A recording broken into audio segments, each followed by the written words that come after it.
faculdade, na escola, e encontra o Wellington. O Wellington é um cara que de repente está ali, pô, cheio de... Ó, um exemplo, só viu, irmão? Fica tranquilo, estou profetizando sobre a tua vida, nada disso, tem gente que é dano espiritual, que a gente fala alguma coisa, acho que está lançando maldição na vida do irmão. Imagina que o Wellington é uma pessoa que tem problema com vício, com alguma coisa, e aí está confusão na casa dele, está triste. E aí, ele vai lá e encontra o amigo dele lá na faculdade. E aí o que acontece? Muitas pessoas, irmão, na minha vida foi assim.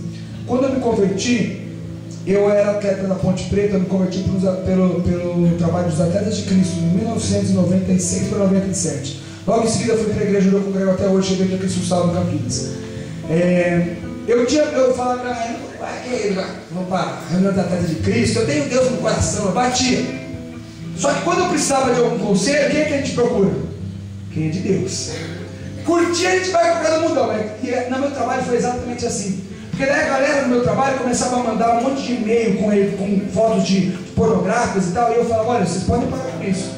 Eu tenho Deus no coração, não quero. Você manda para quem você quiser, para mim não. E aí a galera não começou a